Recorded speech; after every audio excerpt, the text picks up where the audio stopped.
I think Dhoni should retire.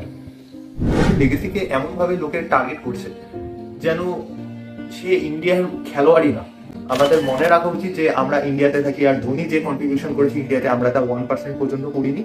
আর আমাদের civic sense যা আছে তাতে আমার মনে হয় না আমরা 1% কখনো করতেও পারবো।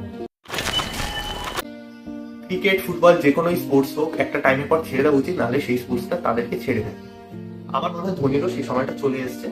2023-এর পরই রিটায়ারমেন্ট নিয়ে যখন আইপিএল ট্রফিটা জিতলো তখন রিটায়ারমেন্ট নেওয়াটা বেস্ট টাইম ছিল। আই থিঙ্ক যদি একটা ট্রফি আসে তারপর রিটায়ারমেন্ট হোক তাহলে একটু হ্যাপি এন্ডিং হবে, কিন্তু এখন যদি রিটায়ারমেন্ট নিয়েও নেয় তাও সেটা খুব একটা ব্যাড এন্ডিং হবে না, কারণ আমরা অ্যাটলিস্ট খুশি হবো যে যে কন্ট্রিবিউশনটা ধোনি দিয়েছে।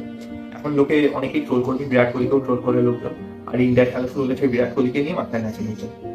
তো মানুষ পারফরমেন্সের উপরই সবসময় জাজ করেছে, সে তুমি মানুষ হোক, ক্রিকেটার হোক, ফুটবলার হোক, অ্যাথলিট হোক, একটা পার্সন যেই হোক, তুমি যতদিন কন্ট্রিবিউট করছো ততদিন লোকজন ভালো, আর তারপর কেউ তোমাকে মনে করে না। উল্টে তোমার যাদেরকে তুমি হেল্প করেছো তারাই তোমাকে নিয়ে বদনাম করবে, সেটা স্বাভাবিক, এটা মানুষেরই ধর্ম। আর এটা দেখে খুব একটা আশ্চর্য হওয়ারও বিষয় না, কারণ আমরা এরকমই দেখেছি, এরকম সমাজেই আমরা থাকি।